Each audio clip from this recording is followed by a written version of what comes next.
You're listening to a Frequency Podcast Network production.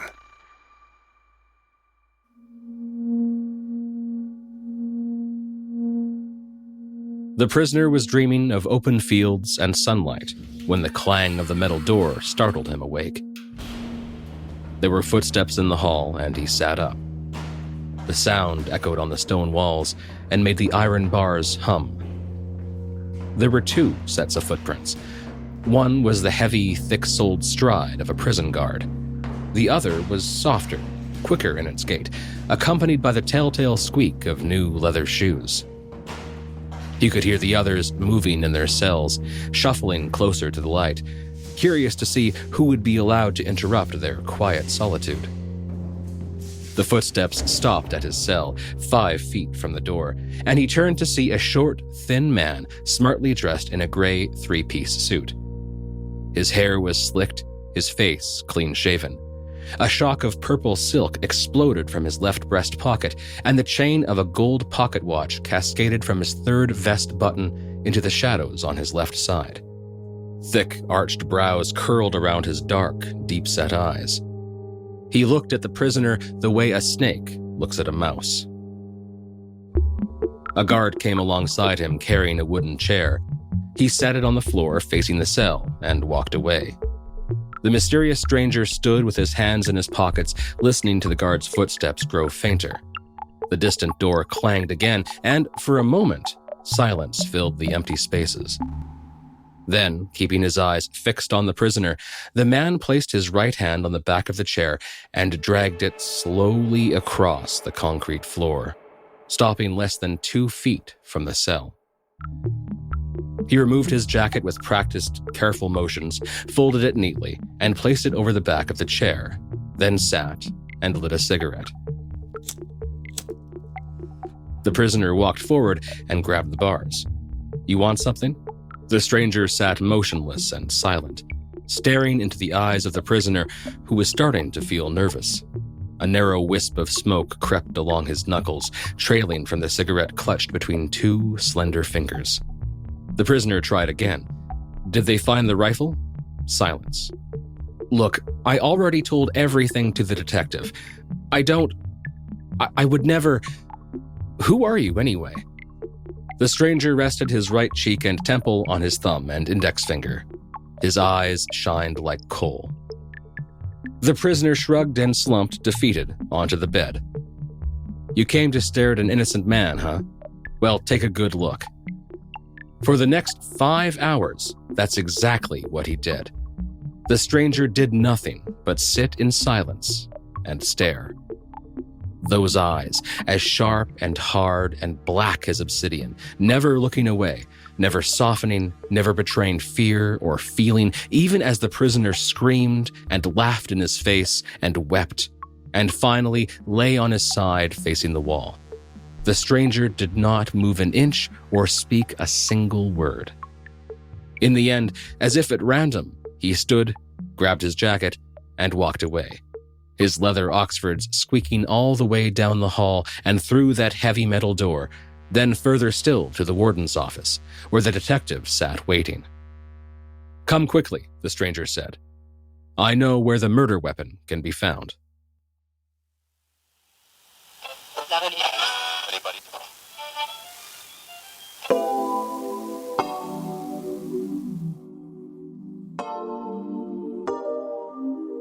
You're listening to Fireside Canada, my podcast about Canadian legends, lies, and lore. I'm David Williams. We've all heard stories about psychic detectives, people with uncanny, supposedly paranormal abilities like postcognition, psychometry, clairvoyance, or remote viewing, who use their talents to help police departments solve crimes. There are endless TV and streaming shows out there focused on the topic, and quite a few prominent cases throughout the United States, Australia, and the UK. But did you know that, according to some sources, Canada is home to the first criminal case ever to be solved by a psychic? At least, that's what they say. Tonight's episode is part true crime, part folklore, as we look at the history and the legend behind 4 murders that took place on a farm outside Edmonton, Alberta, in the summer of 1928. It's a story found everywhere, From the History Channel to the Weekly World News to the Complete Idiot's Guide to Criminal Investigation. It's the story of a murder mystery that shocked a nation, and the hypnotist clairvoyant who is said to have solved it.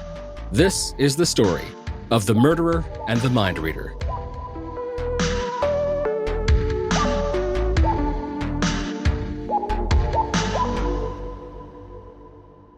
Part 1. Murder in the Heartland. A brief note before I begin, the following story includes true details of a violent crime. Listener discretion is advised. It was just after sunset on Monday, July 9th, 1928, when someone banged on the door of the Ross family's farmhouse. They opened it to find their neighbor, 20-year-old Vernon Booher, standing on their doorstep. He asked to use their phone. His mother and brother had been shot. Shortly after 9 p.m., Dr. Heaslip arrived at the Booher farm to find Vernon and his two sisters, Dorothy and Elgertha, waiting for him by the highway. The girls had just returned from town when they walked in on the grisly scene inside the family home. They had run outside and were relieved to find Vernon safe in the field, returning from the Ross farm. The doctor ventured inside and confirmed his worst fears. Eunice Booher and her son Fred were dead. The doctor asked if there were others living on the farm who were still unaccounted for. The Booher children explained that, as far as they knew, their father was still working in a field miles away and that 2 hired men were missing.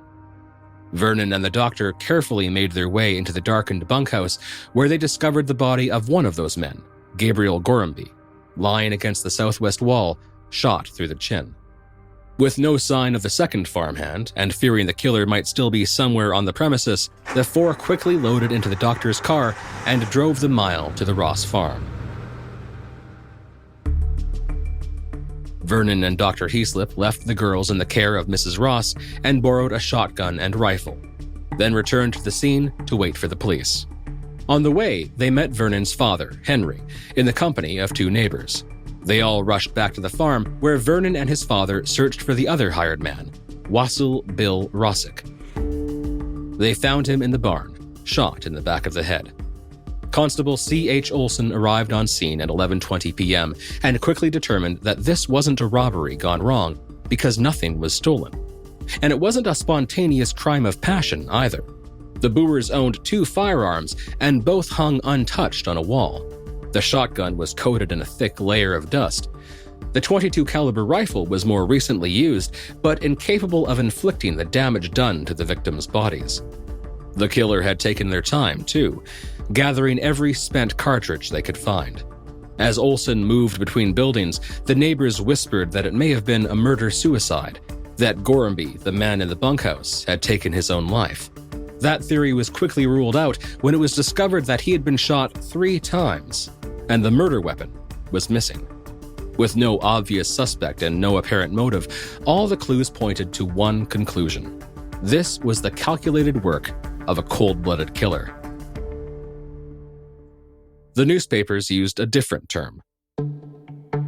The next morning, the entire country woke to the news that a maniac slayer was on the loose in Alberta's heartland. For the first time in memory, the people in this tiny rural community began to lock their doors, eye their neighbors with suspicion, and urge their children inside well before dark. The quadruple homicide rocked the village of Mannville and shocked the nation. This kind of thing simply didn't happen in small towns, and the police knew that if they wanted to keep the peace along with the public's confidence, they would need to solve this mystery as quickly as possible. There was no man better suited to the task than the head of the Criminal Identification Department, Detective Sergeant Frank Leslie. When the detective arrived at the Booher farm later that afternoon, it was like he was stepping into a pocket of frozen time.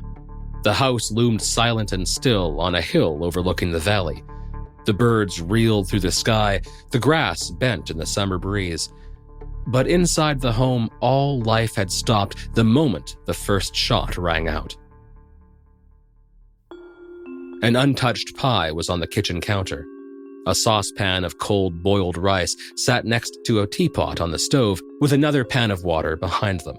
Bright red strawberries, wilted in the summer heat, were strewn across the table and floor, along with the fractured remains of a fruit bowl, and splinters of wood torn from the table when the first killing shot passed through its mark, glanced off the table, struck the wall, and embedded itself in a door jamb. Detective Leslie and Constable Olson quickly established a rough timeline of the murders. Mrs. Booher was the obvious first target. She had been sitting at the dining room table cutting strawberries with her back to the kitchen door when the killer, standing by the stove, fired once through the open doorway. The bullet shattered her skull, and the report likely caught the attention of her son Fred, who rushed into the kitchen from outside and was immediately gunned down, then shot again as he lay bleeding on the floor.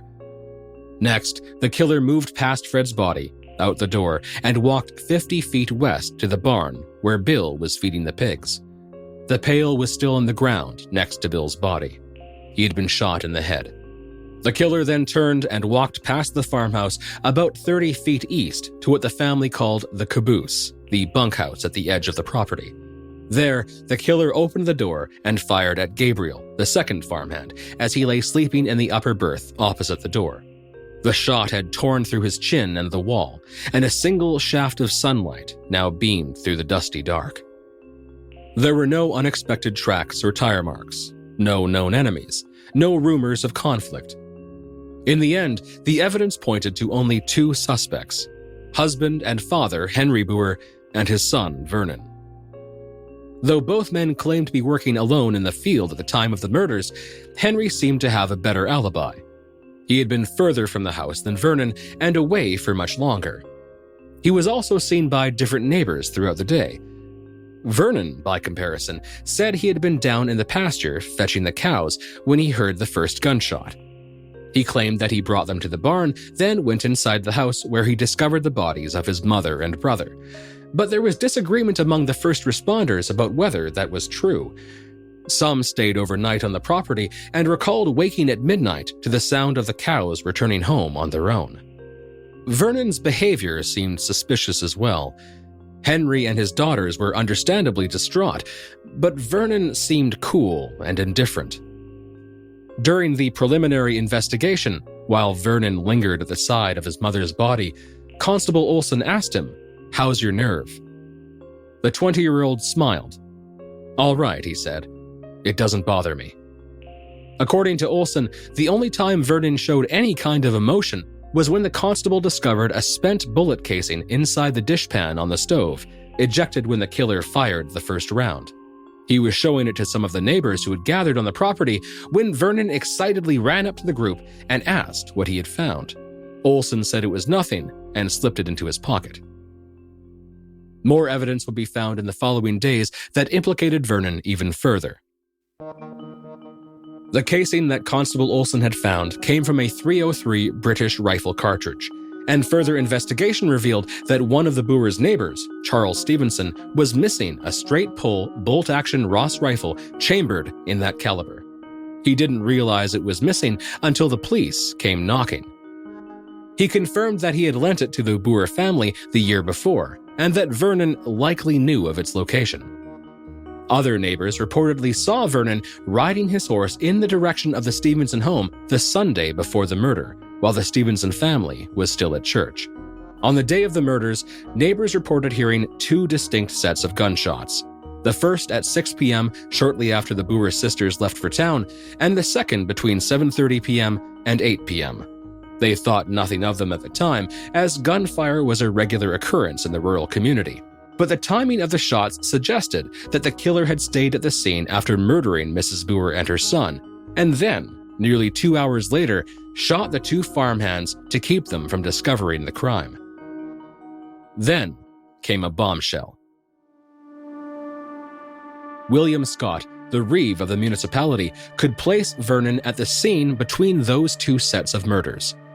The reeve had visited the Booher farm at 7 p.m. to deliver a tax receipt. He told police that Vernon met him at the gate and chatted for a few minutes while casually tossing pebbles in the air. As they were chatting, Bill Rossick came by and told Vernon he was heading to the farmhouse for supper. Vernon stopped him and asked him to go to the barn and feed the pigs instead. It was the last time that Bill would be seen alive. The implications were chilling. Vernon happily chatted with William Scott only an hour before he murdered 2 innocent men, while his mother and brother lay already dead just a few feet away. Vernon was detained by the Alberta Provincial Police and held as a material witness. 1 week later, following the July 17th inquest, he was arrested and charged with 4 counts of murder. Though Detective Leslie was certain he had arrested the right man, neither he nor the police commissioner nor the attorney general were confident of a conviction. Even before the inquest, they knew that the trial was certain to be a public relations nightmare. Vernon was known to be a kind, quiet, and gentle person. His nickname in the family was Bunny. He was a young, handsome, athletic, all-Canadian from the heartland. The Calgary Herald praised him as a, quote, crack junior hockeyist, end quote. He denied the charges, of course, and his sisters and father backed him up, saying that there were no issues within the family and there was no animosity of any kind between Vernon and his mother or brother. There was no motive, no eyewitnesses, no direct evidence, and perhaps most importantly, no murder weapon. The police, along with dozens of local volunteers, had combed every inch of the Booher farm and surrounding property for days, dragging the well, searching the fields, the brush, the barn, the houses, and finding nothing. The acts of which Vernon was accused were declared by the Calgary Herald to be, quote, perhaps the most atrocious in the annals of crime in Western Canada, end quote, and the penalty was death. To comfortably send a promising young man to the gallows, the evidence would have to be irrefutable, and they would need to be absolutely certain of Vernon's guilt. They found that certainty with the help of one man. Part 2. The doctor comes to town. His name was Dr. Adolf Maximilian Langsner. He was a dark and dapper gentleman about 35 years of age, and his credentials were outstanding. A renowned criminologist, doctor of philosophy, celebrated psychologist, and master hypnotist, he was considered to be an expert in human behavior due, in part, to his uncanny ability to read the brainwaves of others. Hailing from Vienna, he had studied psychology under Sigmund Freud himself, and the two remained close friends. He continued his studies of anatomy, psychology, and philosophy throughout Scandinavia and Europe, then ventured to India, where he trained in the ancient mystic arts of mind control and telepathy in the mountains of Calcutta. After several years learning all that he could from the East, Dr. Langsner decided to travel the world, investigating the inner workings of the human mind, developing his superhuman abilities, and helping those in need. By 1928, he had become an honorary member of nearly every major police force on the planet, and had worked as a secret agent for some of the most powerful and most secretive agencies under multiple national flags. Some said he served as a British spy during the First World War. In 1921, he helped bring an anarchist bomber to justice in Bucharest. In 1923, when the curse of Tutankhamun had struck down Lord Carnarvon, Langsner was called in by the British government to investigate his death, and his sensational findings, thought to be too shocking to reveal, were sealed away in the Egyptian state archives. In 1926, it was Langsner who revealed that the Maharaja of Indore was involved in a scandalous murder, a revelation that cost the monarch the throne. He had also cracked a piracy ring in China by deliberately getting caught by the ruffians and taken prisoner. He even solved the murder of a famous Viennese manufacturer with the assistance of none other than famed novelist and Sherlock Holmes creator, Arthur Conan Doyle. His technique was as simple as it was remarkable. The doctor maintained that when the human mind is under stress, it can emit powerful signals that can linger in the environment long after the person has left, like a scent, imperceptible to normal humans, but easily tracked by one who has trained his mind to pick up these quote-unquote thought waves. At the time of the Booher murders, Langsner was in Vancouver, British Columbia, where he had helped the police locate a set of priceless jewels stolen by a clever thief.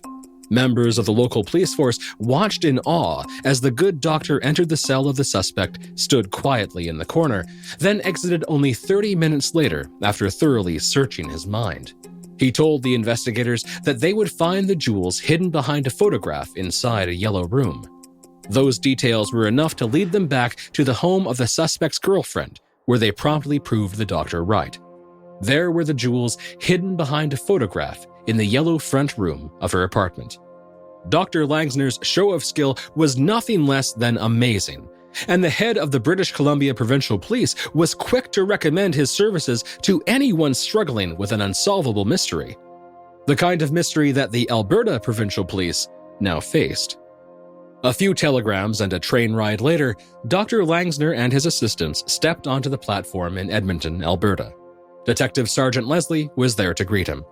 Eager to get started, he was sworn in as a special constable and got to work. First, he was brought to Mannville, where he sat in the audience during the inquest and took copious notes.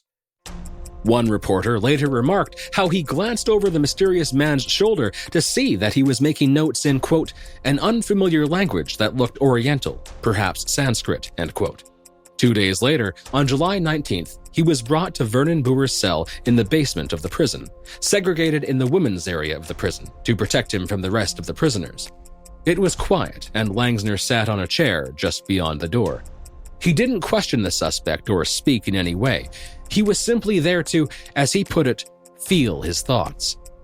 After what some say were several painstaking hours probing the depths of Vernon's mind, with the unwilling prisoner screaming and then sobbing at the man, the doctor came to Detective Leslie and asked for a pencil and paper. Working solely with the impression he received from Vernon's thought waves, he sketched a picture-perfect map of the Booher farm, complete with a white house with red windows, a property and a home he had never seen. Vernon, he said, knew that he was there to learn the location of the firearm and thus couldn't stop thinking about it, running through the details of where he hid it over and over again in his mind. Langsner finally pinpointed those particular thought waves and zeroed in. He pointed to an overgrown area roughly 600 feet from the farmhouse. That was where they would find the weapon. It was a 2-hour drive from Edmonton to the Booher farm, which sat about 8 kilometers north of Mannville. When they arrived, the doctor leapt from the car and immediately began his search. Detective Leslie later remarked that Langsner reminded him of a water dowser, getting a feel for the land, zigging one way, then zagging another, until he finally stopped short, felt the air with his fingers, then rushed in between 2 clusters of trees to a patch of long grass and pointed down. The detective, who was close behind, couldn't believe his eyes.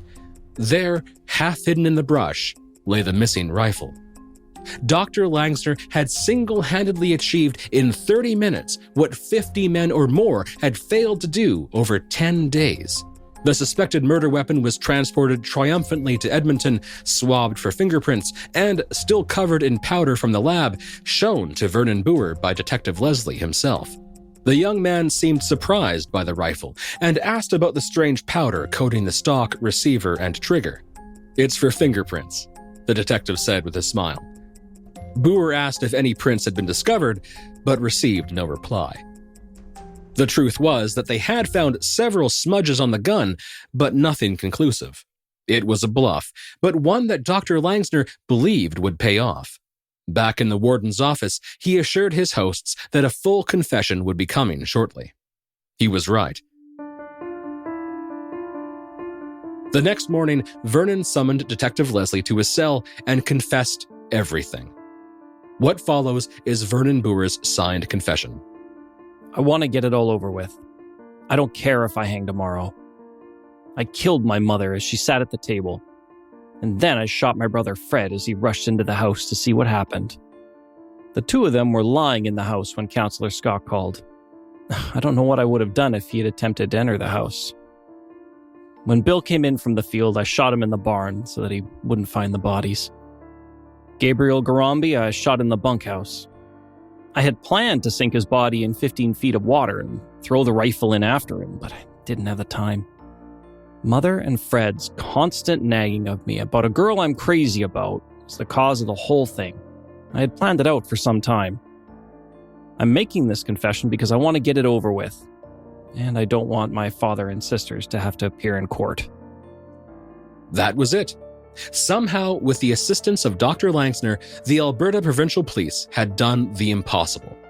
They found an unfindable piece of vital evidence, drew out a confession from a stone-cold killer, and proved beyond a doubt that he was guilty of murder. People like Colin Wilson, writer of Psychic Detectives and Beyond the Occult, 20 Years Research into the Paranormal, have shared the story as a, quote, logical explanation for telepathy, end quote. Wilson suggests, quote, we can see that after murdering his mother in a fit of rage, Booher would be in a highly charged emotional state.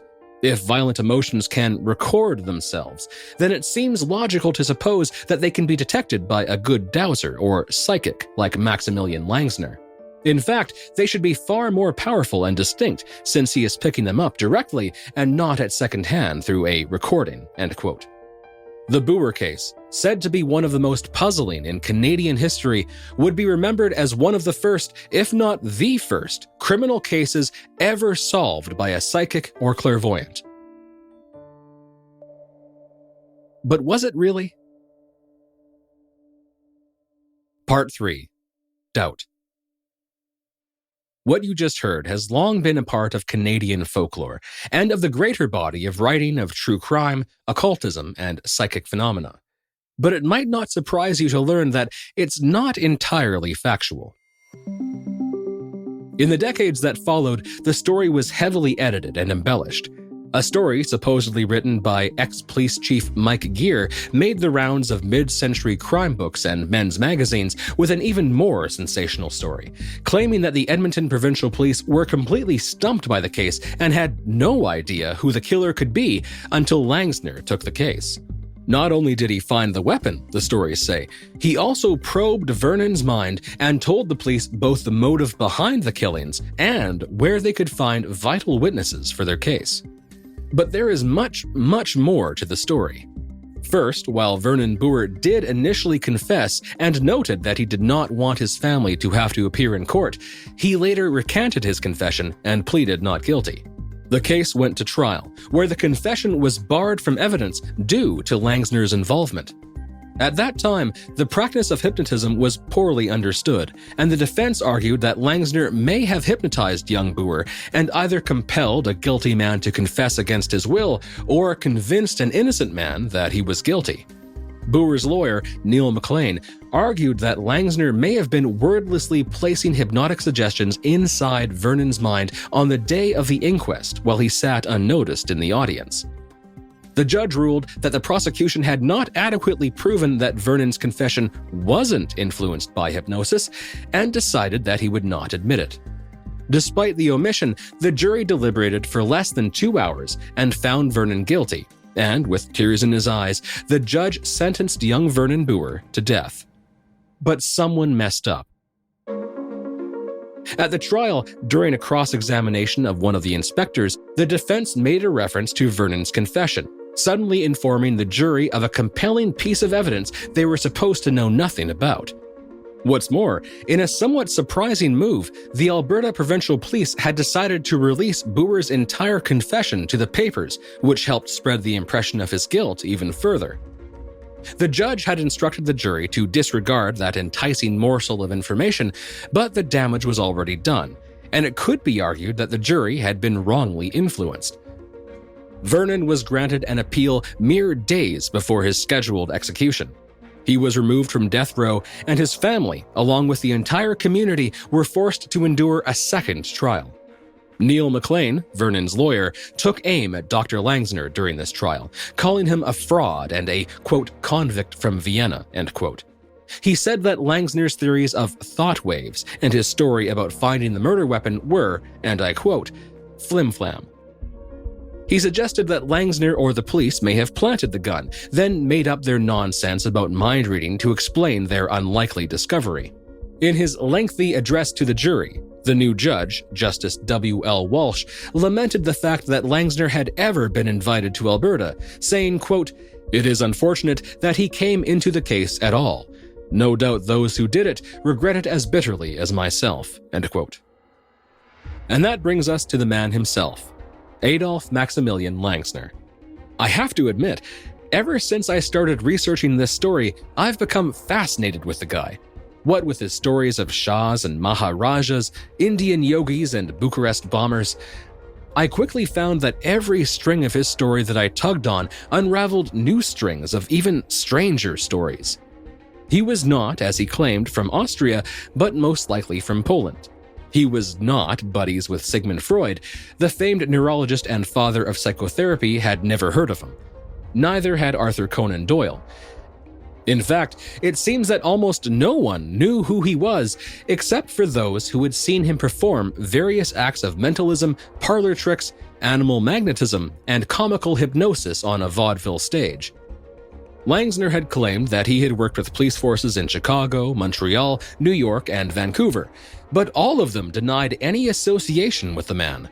The Vienna Police Department were familiar with Langsner, but as a convict guilty of assault.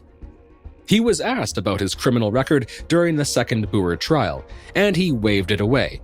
He explained how, in 1921, a young lady in his company had been insulted by another man.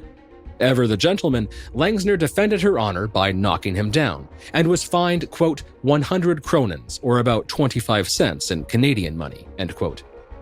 That story may be true, but here's another explanation that is more easily verified. According to multiple newspaper articles, in 1923, quote, Professor Maximilian Langsner, noted mesmerist, end quote, was performing impressive feats of stage hypnosis inside a packed theater in a small town on the Adriatic Sea. At one point, he invited a jocular policeman up on stage, subjected him to his, quote, glaring eyes and weaving fingers, end quote, and quickly had him under his hypnotic spell. Soon, the audience was cackling with delight as the local cop performed a number of silly tricks. Then Langsner put a harmless block of wood in the officer's hand and told him something akin to, "The audience are criminals. This is a revolver. Shoot." A hush fell over the crowd as the policeman slowly took the piece of wood, turned to the audience, and tried to fire. When that didn't work, he dropped the wood and drew his service pistol. Terrified screams filled the theater, which were soon punctuated by gunfire as the officer shot into the crowd. When the cylinder was empty, the officer leapt from the stage and began attacking random spectators, ultimately succeeding in rounding several of them up and placing them all under arrest. In the end, 3 people were dead and hundreds more were wounded in the chaos. Both Langsner and the officer were arrested. The papers claimed that, even at the police station, Langsner had struggled to release the man from his hypnotic state, yet he argued that the police officer had, in fact, faked the hypnosis and was actually drunk. The blame was on the liquor, not the hypnotist. According to one article, the dazed policeman had to be placed in an asylum when he realized what he had done. Knowing all of this, I can't help but wonder if the defense was right to worry that Langsner had somehow hypnotized Vernon Booher. I mean, he certainly didn't plant suggestions in Vernon's mind at the inquest, but he did visit him in his cell, alone, at least twice. Not for 5 hours like the story says, but closer to 10 minutes each time. He was instructed to say nothing to the suspect, but apparently no one accompanied him to ensure that didn't happen, and we know that honesty and integrity weren't Langsner's strong suit. And then there's the discovery of the murder weapon. By the way, he did not draw a map of the property or accurately predict the color of the Booher house. That part, it seems, was entirely fabricated.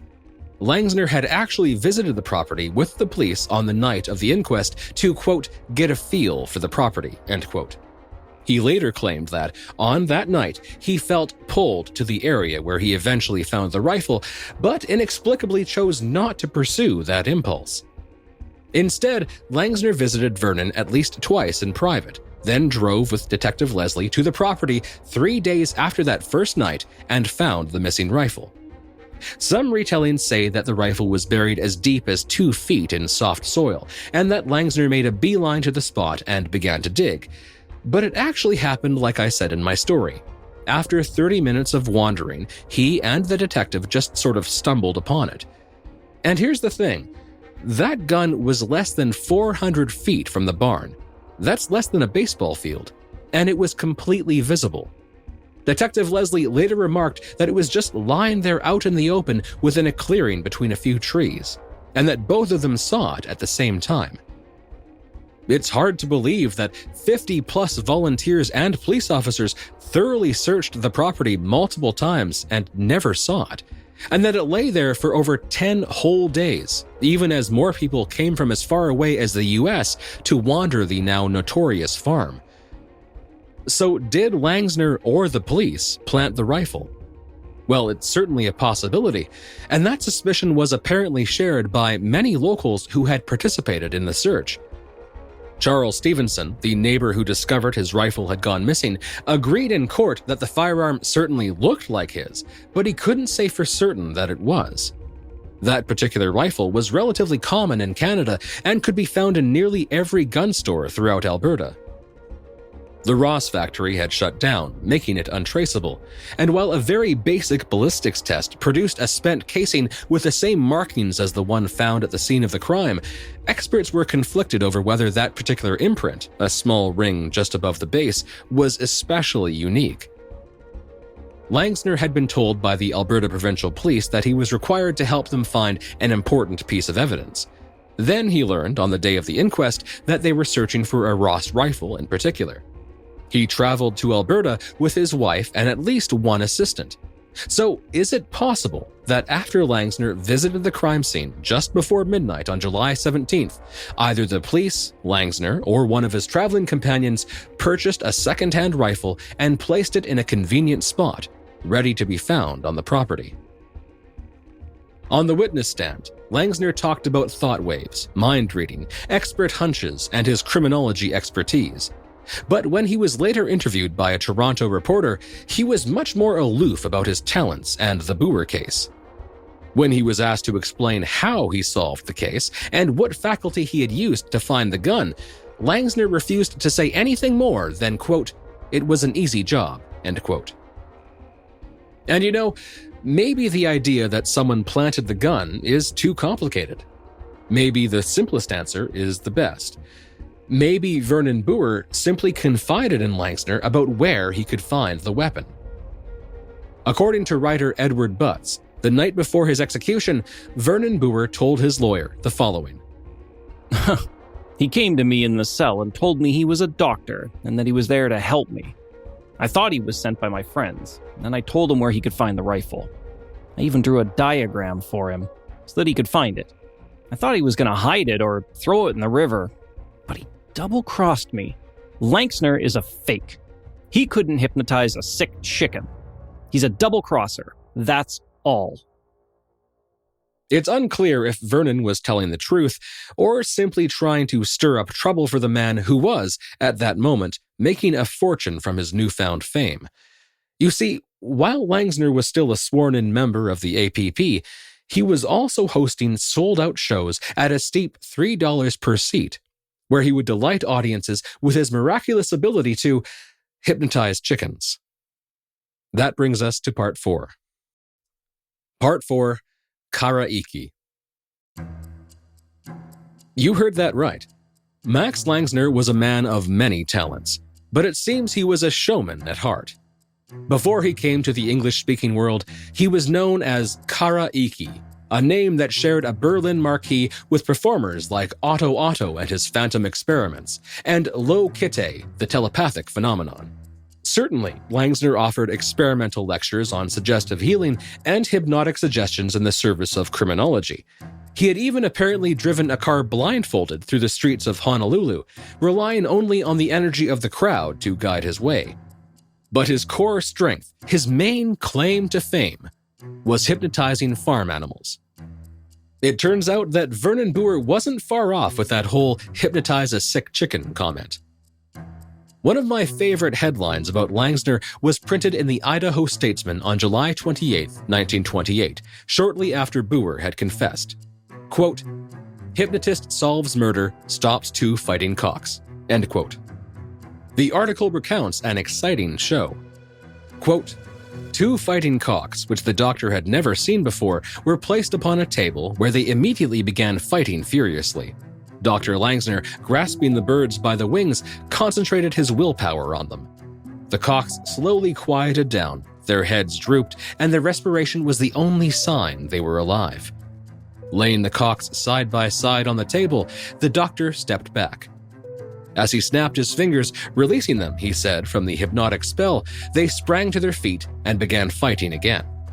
Scientists, police officials, and reporters saw the demonstration." End quote. This kind of thing was his bread and butter. Even after he achieved world fame in quote-unquote solving the Booher case, he would first offer his audience a lecture on receiving and interpreting thought waves, and then it was on to the chicken hypnotism. And it wasn't just chickens. Ticket holders were encouraged to bring their own game birds and rabbits and personally bear witness to the awesome power of what he called Langsnerisms. Newspaper ads declared him the mastermind of all time, with hypnotic control of birds and animals being top billed, followed by telepathic sharpshooting, demonstrations on stammerers and stutterers, criminology, and finding small objects like hair and pins. At the bottom, readers were reassured that Langsner's show or seance wasn't worth missing, as it was, quote, the same entertaining features which have astounded and mystified celebrated police chiefs on 2 continents, end quote.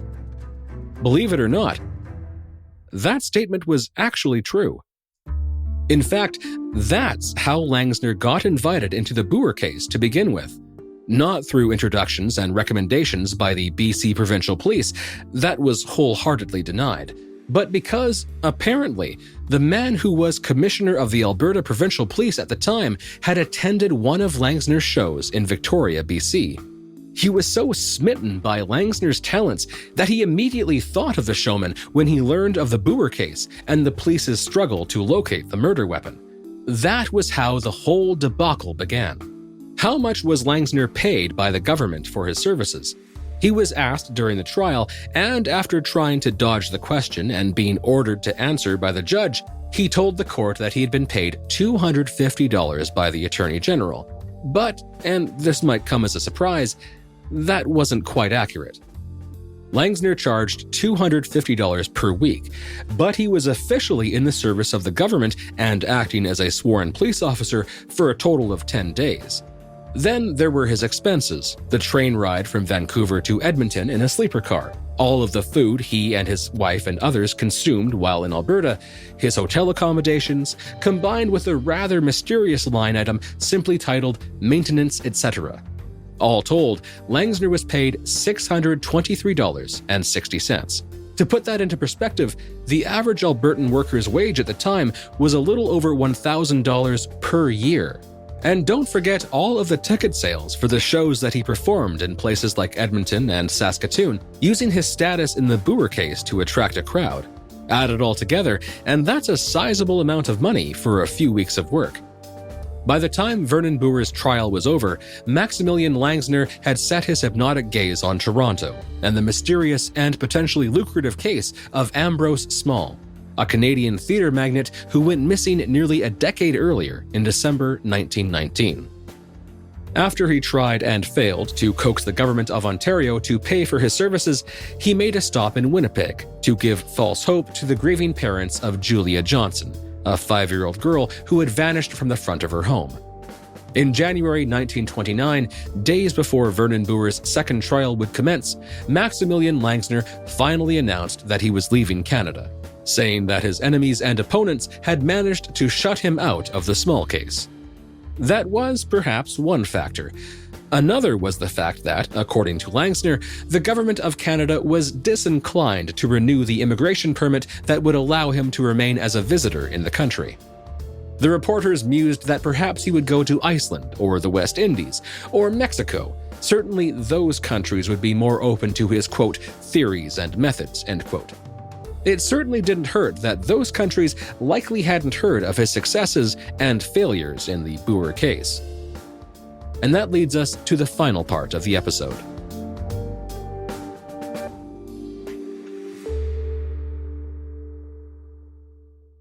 Part 5. Curtain Call. Vernon Booher was found guilty a second time and was hanged in the yard of Fort Saskatchewan Penitentiary at 4:40 in the morning of April 24th, 1929. None of his family were present, and no one claimed the body. According to the Edmonton Journal, after the trial, Henry Booher sold his farm and moved with his daughters to Oklahoma. What was left of the family took another devastating blow when he lost all of his money when his bank failed during the stock market collapse of 1929. He left his daughters in the care of his sister and brother and returned to Edmonton to work in the coal mines. He died of a heart attack in 1948. In 1996, the son of Dorothy Booher visited Mannville to learn more about his family's dark history.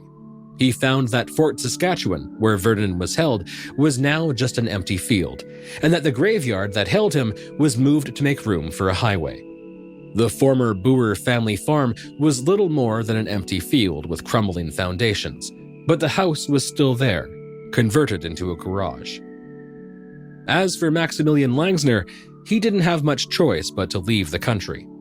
The most popular legend is found in true crime books and magazines of varying veracity, and is claimed to be a truthful account written by a retired Albertan police chief.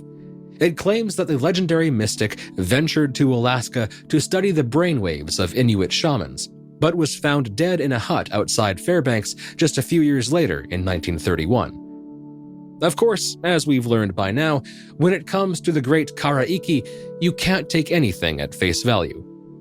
Some newspaper articles said he was planning a trip to the Middle East, others to the South Pacific. Writer Edward Butts notes that Langsner appeared in Canadian newspapers one last time in September of 1930, when police in Poland arrested him on suspicion of, quote, involvement in devil worship, end quote, after which his trail went cold. Langsner apparently managed to sidestep charges of devil worship and must have stayed and performed in Poland for a while. According to one article from 1932, he tried that whole driving blindfolded thing again, this time in the city of Warsaw. He wound up in the Vistula River and had to be fished out by the crowd. 2 years later, a man named Adolfo Maximiliano Langsner, noted as a Polish widower, was declared a citizen of Brazil. And in 1940, he wrote a book, something he'd been telling reporters he was planning to do for years. Written in Portuguese, its title translates to Govern Thyself, Scientific Formulas for Happiness. In the last record I could find, his name, together with a heavily editorialized article on the Booher murders, makes an appearance in an Icelandic newspaper in 1975. The article includes a striking photo of an old man who could be Dr. Langsner, but we can't be certain. The guy was notoriously camera shy, and the article had other questionable photos, including a completely fake photograph of Vernon Booher and the girl with whom he was so infatuated. But lest we write him off as nothing more than a brilliant scoundrel, as Dorothy Booher's son called him, there is at least one more intriguing document that bears his name. In 1940, the same year that Langsner's Brazilian book was published, the SS, the notorious German Nazi paramilitary organization, produced what is commonly known as Hitler's Black Book. It is, in essence, a secret list of prominent British residents who were to be arrested following Germany's hypothetical invasion of Britain. According to the UK's Forces War Records, Adolf Maximilian Langsner's name appears in that book, with the original list ID of L19. He was wanted by the German Department of Counter-Espionage, Scandinavia.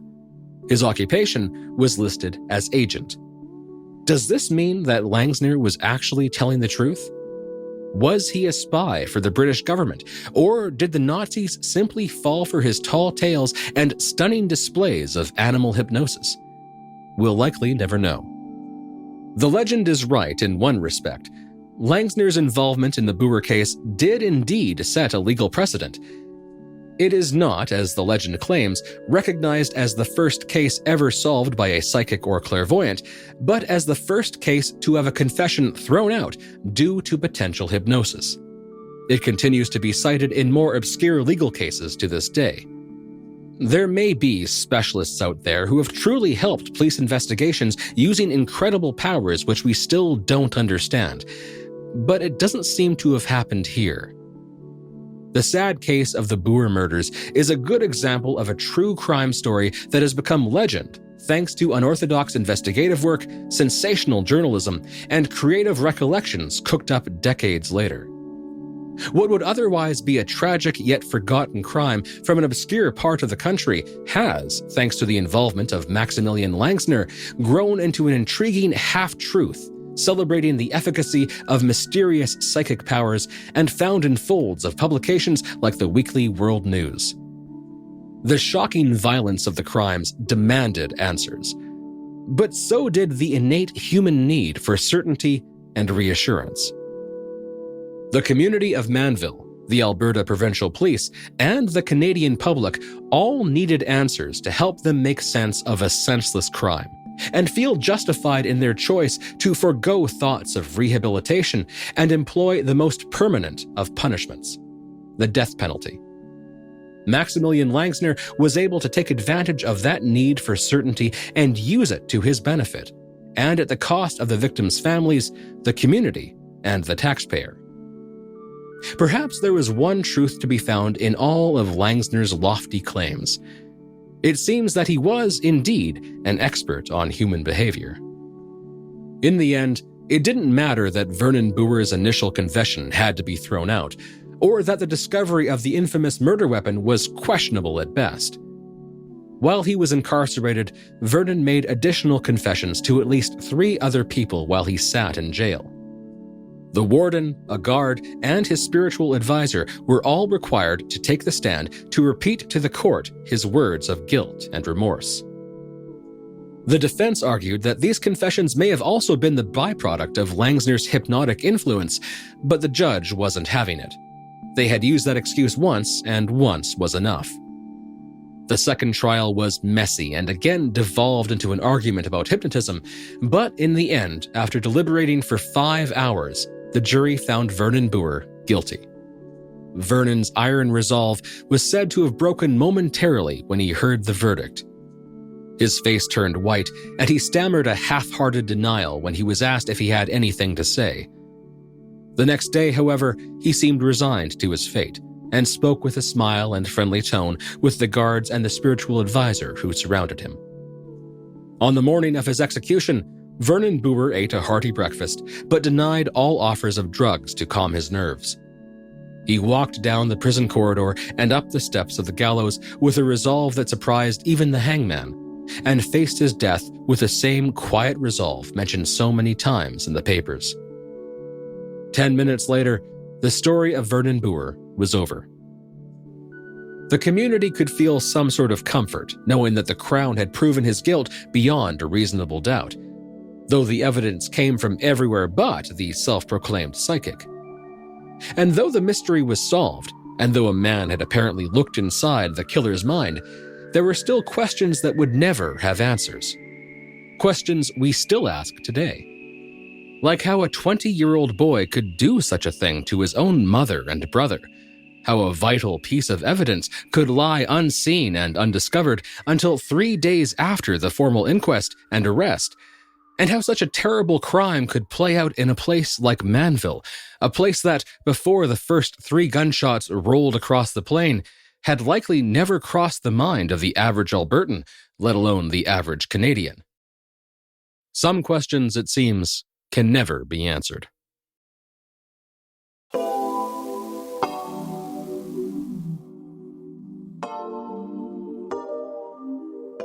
That's it for this episode. Before I go, I want to take a moment to give a shout out to writer Eve Lazarus and her true crime podcast, Cold Case Canada. Eve was kind enough to feature my podcast on her Halloween episode last year, and though it's not required or expected, I wanted to return the favor. Plus, I'm a big fan of Eve's podcast and her books, so if you're a fan of passionately written true crime, give it a shot. Listen to the end of this episode to hear more about her show. Thank you so much for listening and for joining me in becoming part of a Canadian folk tradition. Now that you know the story, share it. And remember, if a hypnotist mind reader ever offers to help you solve a mystery, you might want to ask them to hypnotize your pet instead. Fireside Canada is written and recorded by me, David Williams, with sound design by Ryan Clark. Stephanie Phillips is our showrunner. Mary Jubrin is our digital editor. Diana Key is our business manager. Jordan Heath Rawlings is our executive producer. If you enjoyed this episode, please consider giving this podcast a positive review. If you want to help even further, you can provide story ideas and more through my website. Every little bit helps to keep the fire burning and the library of legends growing. Learn more at FiresideCanada.ca.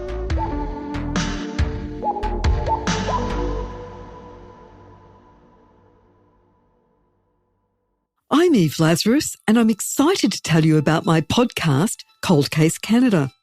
For the past several years, I've been investigating unsolved murders and missing person cases that have mostly been forgotten by everyone except family and friends. I wanted to help to change that and tell the story of their lives, not just their murders. The episodes for Season 3 are based on my book, Cold Case BC, and include an update on the babes in the woods, the two boys found murdered in Stanley Park in 1953. There is the entire Jack family missing from Prince George, and there's a heartbreaking story of 3-year-old Casey Bowen, taken from her bed in the middle of the night. I've interviewed law enforcement officials, including homicide detectives who worked on these files. I've talked to the family and friends of the victims. I've looked at the forensics and I've followed the police investigation. I'm convinced that many of these cases can still be solved. Find Cold Case Canada on Apple, Spotify, or wherever you listen to your podcasts.